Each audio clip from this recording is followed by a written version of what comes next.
आज के लेक्चर में हम सेपरेशन एक्सियम्स पार्ट 2 की तरफ बढ़ेंगे। लास्ट लेक्चर में हम T not T one T2 space को डिस्कस कर चुके हैं। आज हम रेगुलर स्पेस, नॉर्मल स्पेस, इनके बारे में बात करेंगे जी। रेगुलर स्पेस की डेफिनेशन देखते हैं जी। A topological space X is said to be regular space. आप इसको बोलेंगे रेगुलर स्पेस है if for any point x of X, कोई भी पॉइंट आप एक्स का पकड़े and a close subset A of X, X का कोई क्लोज सबसेट ए पकड़े, नॉट कंटेनिंग एक्स, यानी एक्स जो है वो आपका ए में नहीं होना चाहिए, तो आपको ओपन सेट यू और वी मिल जाए एक्स के, सच दैट एक्स यू में हो और ए इस ओपन सेट वी का सबसेट हो, जबकि यू और वी दोनों क्या हो, एम्प्टी हो। यानी पहले हम ये होता था कि पहले डिस्टिंक्ट पॉइंट्स के लिए आपको डिस्जॉइंट ओपन सेट्स मिलते थे। अब आपने एक क्लोज सेट और एक पॉइंट को सेपरेट करना है बेसिकली। तो आपने एक क्लोज सेट ए पकड़ना है, कैपिटल एक्स का कोई मेंबर एक्स पकड़ना है, एक्स उस ए में नहीं होना चाहिए। उन दोनों के कोरस्पॉन्डिंग आपको दो ओपन सेट्स मिल जाएं, यू और वी, कि एक्स आपका यू में हो, ए आपका वी का सबसेट हो, और जो यू और वी का इंटरसेक्शन है वो क्या हो, एम्प्टी हो। अगर कोई स्पेस इसको सेटिस्फाई करती है तो वो स्पेस क्या कहलाती है जी, रेगुलर स्पेस कहलाती है। आइए इसकी एग्जांपल देखते हैं हम। आर विद यूजुअल टोपोलॉजी, ये आपकी रेगुलर स्पेस होती है। हम इसको चेक कर लेते हैं जी। बाकी जो आपकी एक्स को एक फाइनाइट सेट लेके कुछ भी टोपोलॉजी बना लें, एक्स के ऊपर 2 या 3 मेंबर्स लेके, वो आप एग्जांपल खुद से ट्राई कर लीजिएगा। R is regular space, check करते हैं जी कि ये रेगुलर है, तो हमें डेफिनेशन अप्लाई करनी पड़ेगी। सबसे पहले हमें कोई एक्स पकड़ना पड़ेगा, एक्स बिलोंग्स टू आर, और कोई क्लोज सेट हमें लेना पड़ेगा जी बी, सच दैट कि जो आपका एक्स है वो बी में नहीं है, आपका एक्स बी में नहीं है जी। तो जो बी का कंप्लीमेंट होगा एक्स उसमें होगा, और ये जो बी का कंप्लीमेंट है ये एक ओपन सेट होगा जी। ठीक है जी। एक्स आपका जो होगा वो इस सेट बी के कंप्लीमेंट में होगा, और बी का कंप्लीमेंट जो है वो ओपन सेट होगा। एक्स क्योंकि बी में नहीं था तो बी कंप्लीमेंट में होगा, और बी चूंकि क्लोज है तो बी का कंप्लीमेंट जो है वो ओपन सेट होगा। अब क्योंकि ये ओपन सेट है, एक्स इस एक ओपन सेट में मौजूद है, इसका मतलब है आपको एक ओपन ओपन इंटरवल मिल जाएगा जी।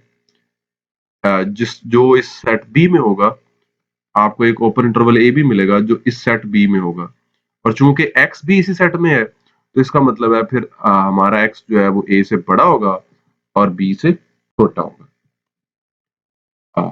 अब हम सी और डी को चूज कर लेते हैं कुछ इस तरह से, choose C and D such that कि जो आपका सी है वो ए से बड़ा हो जाए, एक्स से छोटा हो जाए, और इसी तरह आपका जो डी है वो एक्स से बड़ा और बी से छोटा हो जाए। आप यहां से आप यू लिख लें जी, ओपन सेट जो आपने बनाना है वो माइनस इन्फिनिटी से सी लिख लें, यूनियन डी से इन्फिनिटी लिख लें।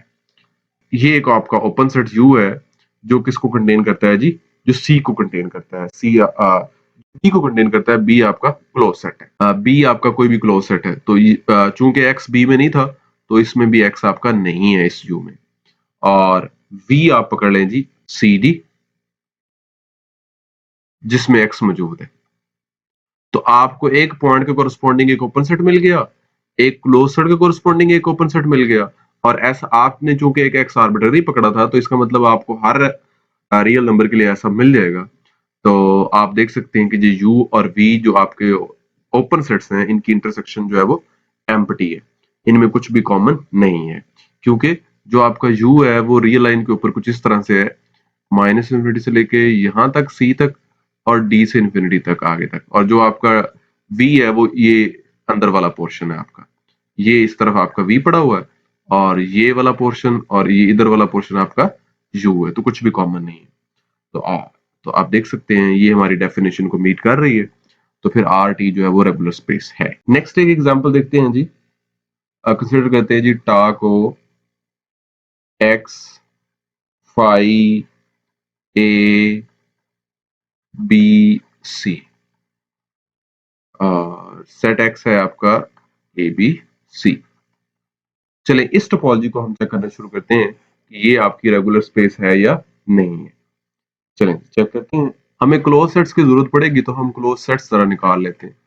क्लोज सेट्स क्या क्या होंगे, एक फाई होगा, एक एक्स होगा, एक का कंप्लीमेंट जो है वो क्या है, बी सी है, और बी सी का कंप्लीमेंट क्या है, ए। ये आपके क्लोज सेट्स हैं जी।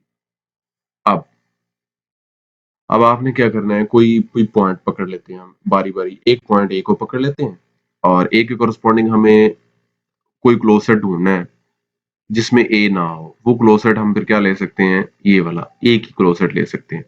ए आपका इस क्लोज सेट में नहीं है, यानी आपका जो सेट क्लोज सेट मिला आपको, जिसको आपने ए का नाम दिया था डेफिनेशन में, वो आपको मिल गया बी सी, और जिसको आपने पॉइंट एक्स का नाम दिया था वो आपके पास स्मॉल ए मिल गया। अब आपने दो ओपन सेट्स ढूंढने हैं कि जिसमें एक्स हो, इसमें एक्स है, एक्स बिलोंग्स टू ए, और जो आपका ए है वो सबसेट है जी इस ओपन सेट का बी सी का, कि इन दोनों की जो इंटरसेक्शन है वो क्या आ रही है, एम्प्टी आ रही है। ठीक है जी, आपने ए के लिए काम कर लिया, अब आपको बी के लिए करना पड़ेगा। अब देखेंगे कि जी बी किस क्लोज सेट में नहीं है। बी किस क्लोज सेट में नहीं है जी, इस ए में। ठीक है जी, और अब यानी ये आपका अब जो क्लोज सेट आपका बना वो बना ये वाला, जो एक्स बना वो ये बन गया। अब एक्स को कंटेन करने वाला ओपन सेट देख लें आप, अब वो कौन सा है जी, वो बी सी है। ये आपका यू बन गया और वी आपका वही आ गया, ए ही आ गया, यानी जो आपका ए का सुपर सेट होगा। तो अब भी इन दोनों की इंटरसेक्शन एम्प्टी है। बी के लिए भी हो गया, अब सी के लिए आप चेक कर सकते हैं। सिमिलरली सी को कंटेन सी किस क्लोज सेट में नहीं है वो यही होगा, तो आप अब ए को यही लेंगे इस तरह से, और सी जिस ओपन सेट में होगा वो यही मिल जाएगा आपको। तो सिमिलरली सिमिलर पैटर्न के ऊपर आप सी के लिए भी चेक कर सकते हैं। तो ये स्पेस आपकी जो है वो रेगुलर स्पेस बन जाएगी। अब इसी स्पेस को हम देख लेते हैं कि ये आपकी टी वन स्पेस नहीं है, क्योंकि जो आपकी टी वन स्पेस होती है उसमें हर सिंगलटन सबसेट क्लोज होता है। तो इसमें एक सिंगलटन सबसेट है जी बी, ये क्लोज सेट नहीं है। सिंगलटन सेट सी है, ये भी क्लोज सेट नहीं है। तो फिर ये आपके पास एक ऐसी एग्जांपल थी जी, ये रेगुलर तो है लेकिन टी वन नहीं है। चलेंगे नेक्स्ट डेफिनेशन देखते हैं टी थ्री स्पेस की। A space which is regular and T one, regular भी हो और टी वन भी हो तो हम उसको क्या बोलते हैं जी, टी थ्री स्पेस बोलते हैं। चलिए इसके एग्जांपल्स देखते हैं कुछ। डेफिनेशन से एक बात तो क्लियर है कि अगर एक स्पेस टी थ्री है तो वो टी वन भी होगी और वो रेगुलर स्पेस भी होगी। अब एक एग्जांपल देखते हैं जी हम, अगर आपकी स्पेस जो है वो टी थ्री भी हो तो वो टी टू भी होती है। ये हम एग्जांपल देखते हैं आज। तो सेलेक्ट कर लेते हैं जी कि एक्स आपकी एक्स का जो है वो टी थ्री है, टी थ्री हमने साबित बस ये करना है कि वो टी टू भी हो, यानी हार्ड ऑफ स्पेस हो। उसके लिए जरूरी है कि हमें दो डिस्टिंक्ट पॉइंट्स लेने, for every two distinct points आपको डिसजॉइंट ओपन सेट्स मिलने चाहिए जी, जिनमें से दोनों जो है वो एक एक पॉइंट्स को कंटेन करने वाले। आप लेट कर लेते हैं कि ए और बी दो डिस्टिंक्ट पॉइंट्स हैं, ए बी के बराबर नहीं है, डिस्टिंक्ट पॉइंट्स हैं एक्स के। तो चूंकि एक्स टी वन स्पेस है तो हर सिंगलटन सबसेट जो है वो आपका क्या होगा, क्लोज होगा। ये ए आपका एक क्लोज सेट होगा और बी इस सेट में नहीं होगा जी, क्योंकि बी और ए जो है वो आपके बी और ए डिस्टिंक्ट पॉइंट्स हैं, इक्वल नहीं है, तो बी आपका इस सेट में नहीं होगा। और बी इस सेट में नहीं है तो चूंकि अब आपकी जो स्पेस है वो रेगुलर स्पेस है, तो आप एक आपको क्लोज सेट मिल गया, एक आपने पॉइंट पकड़ा हुआ है, वो पॉइंट उस क्लोज सेट में नहीं है, तो फिर आपको एक ओपन सेट मिलेगा जी बी को कंटेन करने वाला ओपन सेट मिलेगा। और इस ए के लिए आपको क्या मिलेगा, एक ओपन सेट मिलेगा जी कोई एच, कि इस ये क्लोज सेट उसका क्या होगा, सबसेट होगा। ये बात हमने लिखी है इस तरह की, चूंकि हमारी जो स्पेस है वो रेगुलर स्पेस है तो उसकी डेफिनेशन को हमने यूज किया। तो अब आप देख सकते हैं कि जो ए है वो आपका क्या है, जो आपके दो जो डिस्टिंक्ट पॉइंट्स हैं ए और बी, बी आपका एक ओपन सेट इसमें मौजूद है, और जो ए है आपका ए इसमें है एक्चुअली, यानी ए एच में। तो ए और बी आपके क्या हैं जी, दो डिस्टिंक्ट पॉइंट्स हैं, उनके लिए आपको एच और जी दो डिस्टिंक्ट डिसजॉइंट ओपन सेट्स मिले हैं, क्योंकि एच और जी डिसजॉइंट इसलिए होंगे क्योंकि स्पेस आपकी रेगुलर है। तो आपको मिल गए हैं जी कि ए आपका जी में है, एच में है, बी आपका जी में है और एच और जी जो है इंटरसेक्शन एम्प्टी भी है, जबकि ए और बी बराबर भी नहीं है, और ऐसा आप हर दो ए बी के लिए कर सकते हैं। तो यानी आपकी जो T3 है वो स्पेस क्या बन गई, T2 बन गई। चलिए जी नेक्स्ट बढ़ते हैं हम डेफिनेशन की तरफ। नॉर्मल स्पेस क्या होती है? A topological space extra is said to be normal space. हम बोलते हैं जी कि एक टोपोलॉजिकल स्पेस नॉर्मल स्पेस होती है for any two distinct close sets there are open sets. वो भी कैसे होने चाहिए? डिसजॉइंट होने चाहिए कि ए आपका यू का सबसेट बन जाए, बी आपका वी का सबसेट हो, और यू और वी जो है वो क्या होने चाहिए, उनका इंटरसेक्शन एम्प्टी होना चाहिए। तो अब आपने क्या करना है, आपने दो क्लोज सेट्स को सेपरेट करना है। यानी दो क्लोज सेट्स के कॉरस्पॉन्डिंग आपको दो ओपन सेट्स ऐसे मिलने चाहिए कि उनमें से एक का सबसेट हो, दूसरा दूसरे का सबसेट हो, और दोनों ओपन सेट्स की जो इंटरसेक्शन है वो क्या आनी चाहिए, एम्प्टी आनी चाहिए। अच्छा, अब नेक्स्ट ये है कि एक हमारे पास बहुत स्ट्रॉन्ग रिजल्ट है कि every metric space is normal space. मैं इसकी एक्सप्लेनेशन की तरफ नहीं जाऊंगा क्योंकि एक्सप्लेनेशन भी लेंथी है, प्रूफ से ही एक्चुअली वो समझ आती है। तो बस आपने इस स्टेटमेंट को याद रखना है। अगर आप इसको याद रख लेंगे तो इससे आपको बाकी बातें बहुत सारी क्लियर हो जाएंगी, कि आपको कैसे पता चलेगा जी मेट्रिक स्पेस रेगुलर होती है, टी हॉस्ड्रफ होती है, या टी नॉट होती है, टी वन होती है। वो सारी बातें आपको अभी थोड़ी देर में क्लियर हो जाएंगी। आपको पता चल जाएगा कि ऐसा किस लिए हो रहा है, आप कैसे जान पाएंगे। तो हर मेट्रिक स्पेस नॉर्मल स्पेस है, लेकिन हम अपनी अंडरस्टैंडिंग, इस डेफिनेशन की अंडरस्टैंडिंग को समझने के लिए एक एग्जांपल करते हैं। टास्क को कंसिडर कर लेते हैं हम जी, X, phi, A, B, A B, और सेट एक्स हमने वही ए बी सी लिया हुआ जी, एक्स को लिया हुआ है ए बी सी। अब हमने क्या करना है जी, हमने क्लोज सेट्स ही पकड़ने हैं बेसिकली। तो क्लोज सेट्स हमें बनाने पड़ेंगे पहले। क्लोज सेट्स वो क्या होंगे? एक्स का कंप्लीमेंट फाई, फाई का एक्स, ए का बी सी, बी का ए सी, ए बी का सी। ये आपके क्लोज सेट्स होंगे। आप दो दो क्लोज सेट्स आपने बेसिकली पकड़ने हैं, और इस तरह से पकड़ने हैं कि आपको दो ओपन सेट्स मिले जी, ए यू का सबसेट बने, वी बी का सबसेट बने। लें जी, दो डिसजॉइंट, बेसिकली यहाँ डिस्टिंक्ट का वर्ड एक्चुअली मुनासिब नहीं है, यहाँ सेट्स की बात हो रही है तो आप डिसजॉइंट बेसिकली कहेंगे। डिसजॉइंट क्लोज सेट्स पकड़ लेते हैं। कौन कौन से दो डिसजॉइंट क्लोज सेट्स पकड़े जी? अब ये सोचना पड़ेगा हमें। चलिए देखते हैं कौन से होंगे यहाँ पे।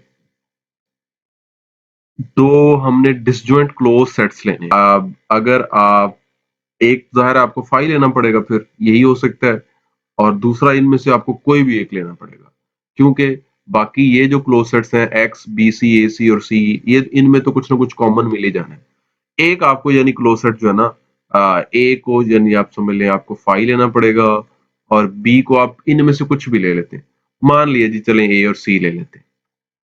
अब क्या होना चाहिए, आपको दो ओपन सेट्स मिलने चाहिए, डिसजॉइंट ओपन सेट्स, कि जो इनके सुपर सेट्स हों और उनकी इंटरसेक्शन जो है वो क्या हो, एम्प्टी हो। आप आ, अब देखते हैं वो जो यू हमने लेना है, यू को भी हम फाई ले लेते हैं। फाई जो है वो फाई का सबसेट होता ही है। और बी जो हमने ओपन सेट लेना है बी के लिए, वी, वो हम एक्स ले लेते हैं। आप देख लेते हैं फाई इंटरसेक्शन एक्स क्या आ जाएगा, फाई है।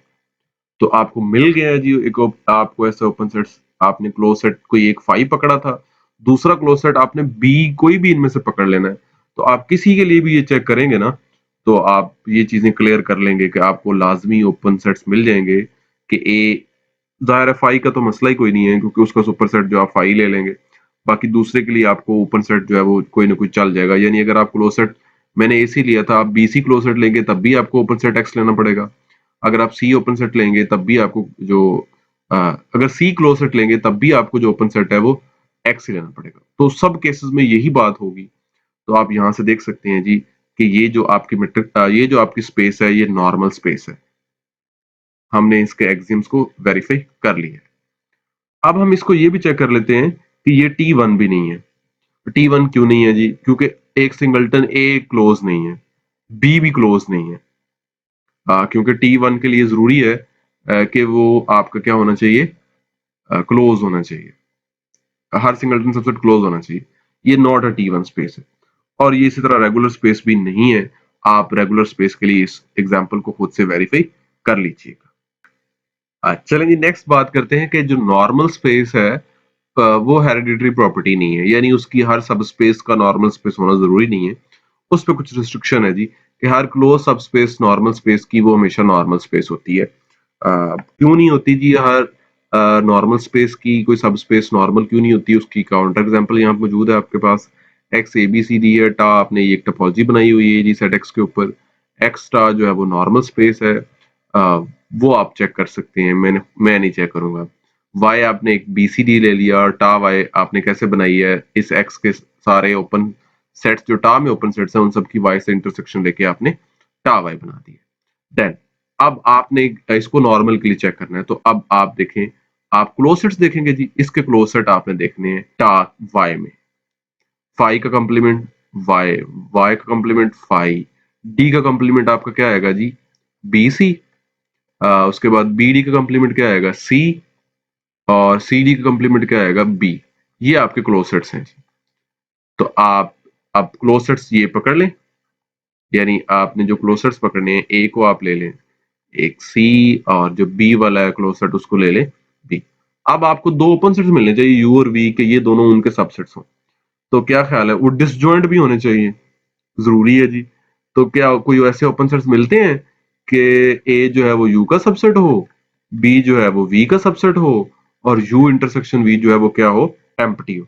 तो आप देख सकते हैं जो ओपन सेट्स हैं वो तो डी, वो जाहिर है इसका सुपरसेट नहीं है, ना ही इसका सुपरसेट है। इस जो बी को कंटेन करने वाले ओपन सेट्स हैं, बी के जो सुपर सेट्स हैं बेसिकली, वो कौन कौन से हैं जी?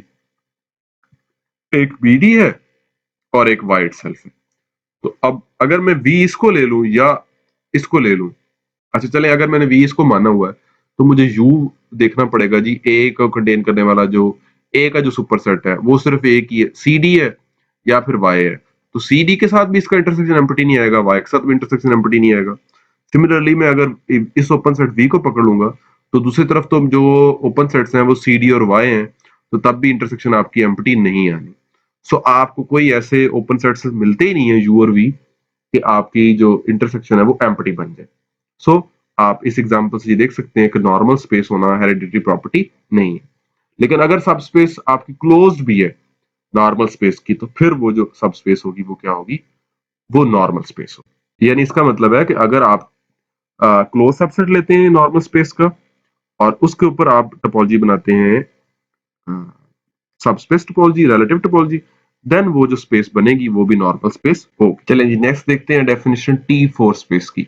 अगर आपकी स्पेस टी वन भी हो और वो नॉर्मल भी हो, तो वो क्या बन जाती है? टी फोर स्पेस बन जाती है। नॉर्मल हो, टी वन हो, तो टी फोर।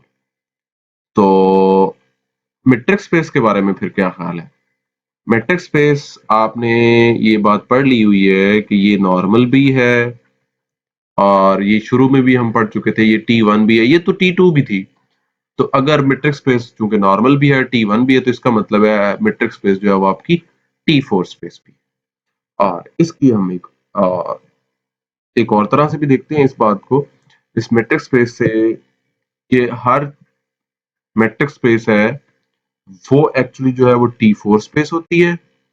जो टी फोर स्पेस होती है वो आपकी टी थ्री होती है।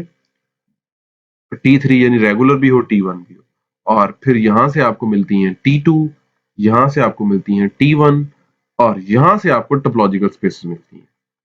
यानी टोपोलॉजिकल स्पेसेस ज्यादा हैं, उनमें से कुछ टी वन है, उनमें से कुछ टी टू है, फिर उनमें से कुछ टी थ्री है, फिर उनमें से कुछ टी फोर है, फिर उनमें से कुछ मैट्रिक्स स्पेसेस हैं, इस तरह से। और हर मैट्रिक्स स्पेस वो टोपोलॉजिकल स्पेस है, और ये बात तो आप वाकिफ ही हैं, लेकिन आपको टोपोलॉजिकल स्पेस के बारे में तो आइडिया ही है कि ऐसी टोपोलॉजिकल स्पेस मिलती हैं जो मैट्रिक्स स्पेस नहीं है, जैसे सिरपिंस्की टोपोलॉजी थी आपके पास। सो ये एक आपने याद रखना है जी, ये वाली बात। इधर से वापस आना जरूरी नहीं है। मैट्रिक्स स्पेस है तो टी फोर है, टी फोर है तो टी थ्री है, टी टू है, टी वन है, और टोपोलॉजिकल स्पेस। आप इस बात को याद कर लेंगे तो इंशाल्लाह उम्मीद है कि ये आपको भूलेगा नहीं। क्योंकि थोड़ा सा मुश्किल है इन डेफिनेशंस को एक तरह से याद रखना भी।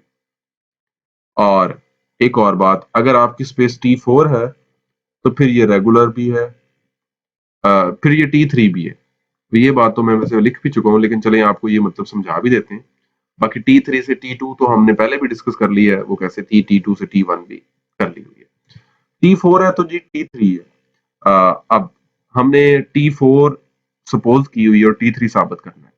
अगर T4 है तो इसका मतलब है वो नॉर्मल भी है और T1 भी है, और चूंकि वो नॉर्मल भी है और T1 भी है, तो फिर क्या आप एक क्लोज सेट अगर F पकड़ें for a close set F, और जाहिर है ये X का सबसेट ही होगा, और P कोई X का मेंबर हो जबकि P जो है वो आपका F में ना हो। ठीक है, ये आपकी डेफिनेशन ही है।